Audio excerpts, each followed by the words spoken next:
does have its problem. After I looked at the regulated part, walking into a dispensary, seeing the dots on the wall where people are coming in from, seeing the taxis that are coming in, it's a pretty big issue. I mean, it's something that needs to be addressed. I think we need to take a look at it, but I don't think our issues with the regulated industry. I think it's other parts of marijuana. Maybe the caretaker program, maybe some other issues that are out there. The regulated part, I don't agree with. I don't feel, I'm a Republican candidate. I don't agree with bringing in, telling the people that they can go get their license through the marijuana state, through the local regional building, which I build houses. I know that's a nightmare alone to get regional building to sign off. Go get all your front routing done, all your back routing done, all that stuff done, and come up there and say, okay, you're licensed, and then somebody take it away from you. That's the problem that I have an issue with. How are you? Good, how are you? Good. That was another person I talked to. I actually used your data in the debate the other night, the list that you gave me. So, I sent it over to. I did use your data over there, and that's. I don't know if the video's out yet. On it, yeah, I'm not too sure, but all your statistics, everything like that came from her data. So it was meeting with them. The marijuana issue, it's tough. I mean, I have to, the night that we were debating, I read your data all the way through, and I did come back and say, okay, the parts that we don't, what's the youth usage, what's the resources on the police officers? And I made that as question mark. To hit the other side, to be fair, because it is kind of a contentious, they're all button heads. If I was a county commissioner 2 years ago, when this first took place, I would have opened up a couple of them. I would have researched a little bit more, get the public involved, have a little bit more town halls. The town halls that I attended, they were almost as nasty as the gun debate a couple of years ago.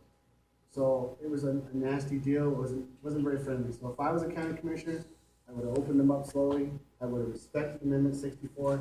I wouldn't have just went up, don't know all about it, and just say, let's do it. So that was my big part of it.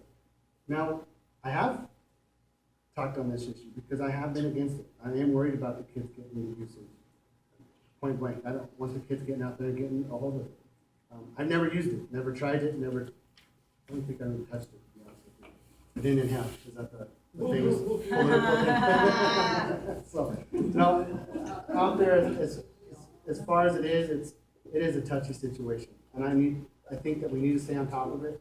We need to watch it. But do I think we need to close down these dispensaries? Absolutely not. I can't agree with that. It's a tough deal out there. Last year when I ran for the city council race, I had a plan on council. And my plan on the council race for marijuana was keep it out of the city. Granted, everybody said, oh, you're keeping all the taxes out of it. Here's what I kind of thought with the marijuana. If you had 160,000 customers in Pueblo County, if everybody smoked marijuana, everybody used it, you had 160,000 customers. Right now, they're going out to the county to use it, to get it, to buy it. I felt that if it's coming into the city, the county would lose 100,000 customers. They would be down to their 60,000 customers, which means they're not getting the taxes, they're not getting it. So my plan on the city council seat was, let's leave it in the county. If Brooks wants to use that night, he can go to the county to pick it up, do whatever he needs to do, pay the taxes, do all that type of stuff, get in his car, go home and be responsible with it. My purpose of that was to basically not have dispensaries on every street corner like we used to have liquor stores on every street corner, or bars on every street corner. My deal was, well, they're starting to die down a little bit, not as much. Yeah. So, yeah, so I wanted to make sure that we were good right there. What I wanted to do was, if I was elected, I was going to talk to Sal Page, Buffy, Terry Hart, and tell them, okay, this is what we'll do. I will keep it out of the city, or talk to the people about keeping it out of the city, work with the others. You guys fund the health department. By the city charter, you have to fund the health department under the city council charter. It doesn't say how much, it just says you have to fund it. So I felt, okay, city funds about almost $1 million on it. I felt like, let the county use the marijuana money that they're collecting on the revenue, fund the health department, rewrite them a check on the city for $1. We've done what the charter says, because the charter doesn't state how much. At that point, we can take that $1 million and fund the police department. I'm all about the law enforcement and getting cops on the street. That's what my agenda is. I feel that if you want a thriving community, we need to do three things. We have to have the best education system. We have to have reasonable energy within a standard that's not breaking everybody. And we need to feel safe in our community. I felt like if we had those three things, we could get people starting to move again, turning some money in the community and making some money. So with that being said, I was gonna take care of the marijuana issue, take $1 million, almost $1 million from the city council budget, put it into our law enforcement, and we'd be done. We wouldn't need 2A to vote on more taxes. We would already have it because I was taking $1 million. Unfortunately, we lost that race. We went from being the top contender to being labeled as a Republican, and another Republican jumped in there and we split votes. So we pulled this race earlier this year, and I'll be honest with y'all, we pulled it. And when I pulled the race, I pulled myself with Buffy. Buffy's approval rating was sitting at about 18%. The polling company polled her twice because they thought they made a mistake. They called me back up and said, Ryan, we think we made a mistake. We made a mistake. We're going to re-poll it. Then at that point, I also threw in the marijuana question, so I knew what was going on. We polled 2,000 people. At that time, marijuana, if you ask it a question this direction, you'll get the answer you want. Do you like marijuana in the community? Yes or no? 60-something percent. No, they don't like it. They thought it was a bad situation. But now I'm talking to people, including neighbors, friends, people that knew I was against it, going, hey, Brian, what do you think? I go, you're closing down businesses. That's what I think. You can't do that. I don't agree with that. I think if they wanted to work on their issue with it, if they were against it, we should have went a different way. We should have went after a different resource, felt it out a little bit, but the way they did it, it's just not right. It'd be like me, I have a roofing license. My roofing license is about 17 years old. It'd be like somebody saying, okay, everybody from 17 now, your license is no good. We're only going to keep the licenses above 17 years and older. I'd lose my life. I couldn't do my family. So with that being said, it's a tough issue. It really is. It's a tough issue to campaign on. It's a tough issue to go out there and do it, and that's why I was trying to get my competitor last week to at least take a stand. I mean, you talk about leadership in the community. If you want to lead, sometimes you have to make those hard choices. And you might not make friends. I mean, I had a picture the other day that said no mater on there, and I'm thinking, what the heck? What was going on? So I mean, sometimes you have to make those decisions. It's not that I'm against anything. I want to see everybody spend money, make money. I don't want to see you make $8. If you can make $20, of course I want you to make $20. Because if I'm an elected official and you're out spending money, I don't have to raise taxes because it's working on its own.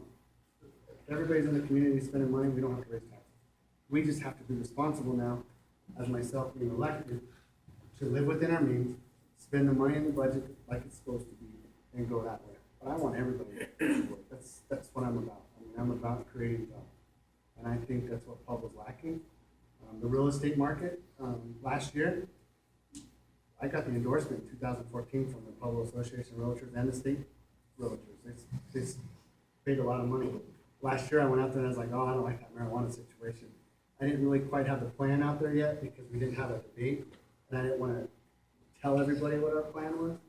So we had to kind of wait. Well, then they didn't endorse, and I called the guy up. I go, what happened? He goes, man, we're selling real estate. We're moving again. We're booming. So that's when I was like, oh, okay, well, I'm going to be this kind of leader over here, be against it. I don't agree with it. And we'll go from there. And of course, we didn't win. But then after meeting, I think you're the first person I had dinner with on the marijuana side or the cannabis side. It was Lisa and her husband and Sam.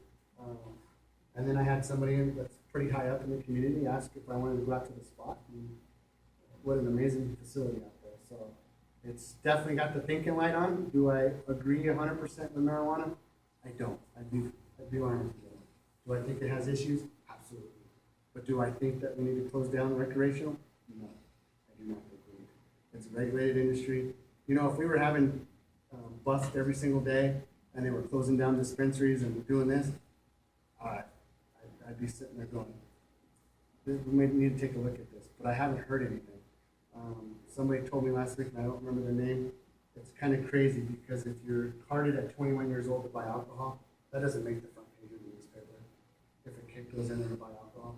But if somebody was buy marijuana with a fake ID or something illegal, or a dispensary serve customer at 18 years old, that's gonna make the front page of the newspaper. You're not really seeing that. You're seeing these big grows. There's definitely another issue out there. Cartels are probably coming in there. I'm not a law enforcement officer. I'm just speculating. But as far as the deal, I do not think that they need to close this down. I think they need to work on some issues, but that's where groups like, I trust what Lisa said, and especially what Amber was saying, I told her she'd be my go-to person as well. If I have a question with something, I'm gonna come to people for honest answers. Am I gonna agree with you when I walk away? Maybe, maybe not, but at least you know what you're gonna get with me. With Mr. Ortiz, I don't think you know what you're gonna do. But now it's in the voters' hands, it's doing what Amendment 64 says. Let's let them speak, let's let it go. Brian, yeah, answer a couple of questions. Hi, Brian. Do you see a trade-off in terms of law enforcement being able to do more with serious crime if we don't have this focus on cannabis with the grows regulated by the state, or the city versus county access? Because I have a problem with impaired driving. And in my view, it is very bad for us, again, in my opinion, to have to go to Pueblo West and then drive, for instance, here, or drive to Belmont. I just don't find it appealing, because the temptation is, hey, I had a horrible week, I had a Friday night, I can handle this. Somebody has 3 totes, you're driving impaired on US 50. This is the net effect. Not to make the geographic piece of the city, but to take the heat off the county. So my question to you is, don't you think law enforcement would prefer those impaired drivers off the road? So I think anything, we don't want any impaired drivers on the road. But I think that's also gonna come with responsibility. Everybody has a bad day. I mean, I've gone to a liquor store and bought some beer before, and hopefully not, I'm gonna drive down the road with it.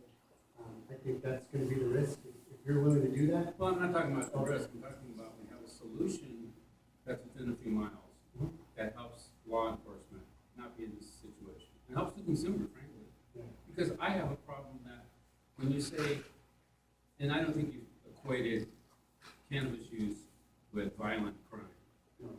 but some people in the community have. And it's becoming very difficult to say, we're not gonna get new money for law enforcement like this. Cutting jobs, cutting taxes, cutting programs, and we want the cops to do more. And I just want to get your opinion on how hard you push law enforcement. Well, I really push law enforcement. I think we need to establish law and order in the community. Honestly, if you're gonna go to a dispensary and drive across town and you think you need those 3 totes or 2 totes, that's your responsibility. You broke that law. The police officer has to do that, and unfortunately, that's the consequences that you made to do that. If you're gonna be responsible with it and have a beer and drive down the road with it, and decide if you're gonna leave it there until you get home, that's another thing. Same thing with marijuana. So I think that if you're gonna be, I'm gonna call it irresponsible, and do it before you get home, then that's the consequence. It has to be a consequence of that. And if it ties up some law enforcement officers, then unfortunately, that's what happens. That's the questions.